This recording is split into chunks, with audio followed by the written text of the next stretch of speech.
Hi, my name is Karen Drake, and I am your child's English teacher for the fall of 2020.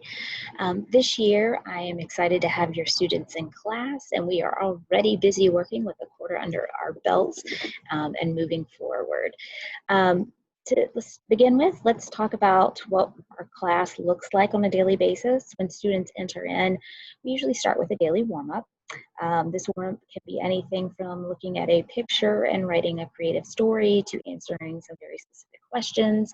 Sometimes it's interpreting graphs and kind of just get us thinking about what's going on.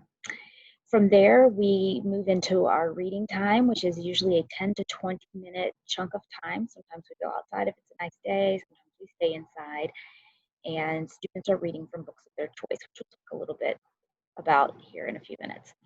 And then we get into the major chunk of our lesson, which is our daily work. And this daily work sometimes includes a mini lesson. Sometimes it is practice on a concept that we have been studying. Sometimes it is working on drafting an essay or writing an essay or outlining an essay. But that is kind of how our class generally breaks down. We do have lunch in the middle of this block, and so we come back for the last 30 minutes to continue daily work each day. Office hours for students are available by appointment.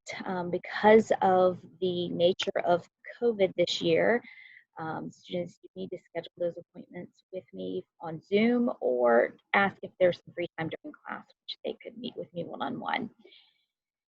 As far as our curriculum for the year goes, we do utilize a reading writing workshop model.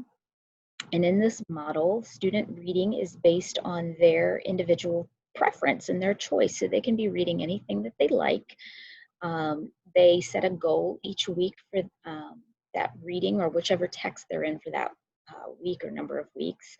And they do this by reading for 10 minutes, determining how many pages they read in that 10 minutes, and then multiplying that page number by 12. This amounts to doing about 2 hours worth of reading each week in their book of choice. They get a large portion of that time in class. Again, 10 to 20 minutes every day is done in class. And then the extra time is their homework time. They need to take care of that outside of class on their own.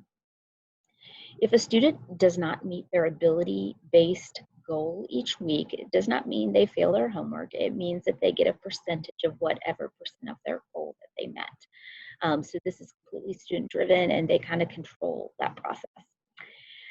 We're also working on vocabulary this year, and we are working on using Greek and Latin affixes. This includes prefixes, roots, and suffixes. We have already finished up a unit on suffixes, and as of this week have started our unit on roots, which I think students are finding to be a little bit easier than suffixes that are added onto the ends of words.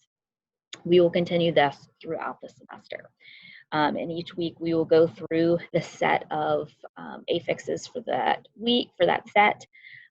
We will do 3 or 4 different practices, many of which are usually include a Quizlet and some flashcards, and then they will quiz at the end of that period when that time is up.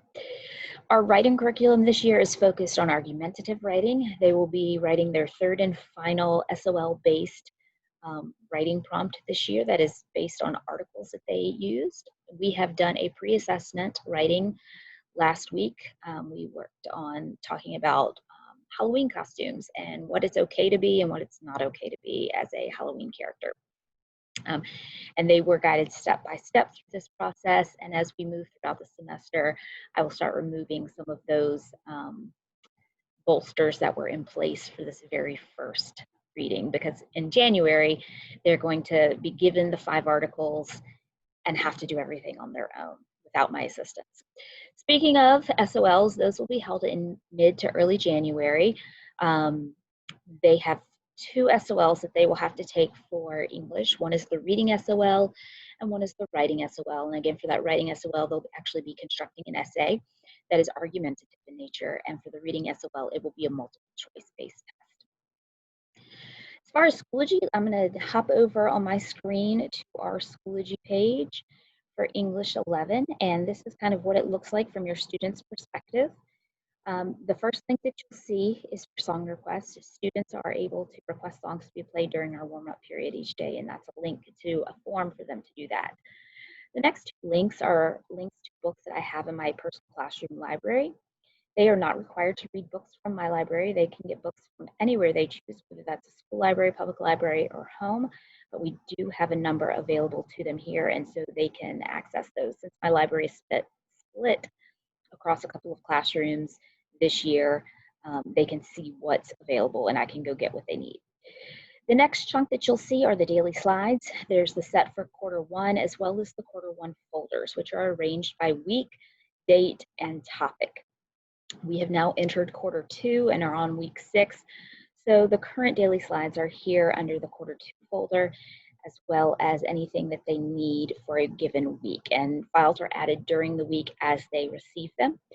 So for instance, this week, October the 12th through the 16th, we have been working on archetypes as one of our literature lessons. And so they got a definition one day. They have got of what an archetype is as a whole. They have gotten some examples of what archetypes are. Today we'll continue that by building on looking at some examples and being able to name the archetypes. And yesterday they did a career counseling lesson. So the link to that lesson was available in here as well. Updates can be found on the main update page that you can click on. I don't post here too terribly often. If we were to have to quarantine for COVID, this page would be utilized a lot more frequently, but for now, the daily slides is the place to find most of our updates, including reminders about homework and so forth. In fact, let me go ahead and open up a daily slide page so that you can kind of see what this looks like for your student. They can click on where we are, and each day's set of slides are labeled with the date. So for instance, on Wednesday, October the 14th, we're going to read and have our warm-up. We're actually going to talk about some more of the roots, and then we're going to practice applying our archetypes. And so you can kind of get through each of these slides to see what that looks like for your child, as well as our timers are in there sometimes. And but these are what the kind of the root slides where we go through each day and look like. And you can flip through these slides at any time. They're available to you always. And then when we get to quarter three, I'll add in the new slides. I hope this has been helpful for you. If you have any questions, again, I encourage you to reach out to me at kdrake@hcps.us. And I am so thankful to have your child with me this year. Thank you so much and have a great evening.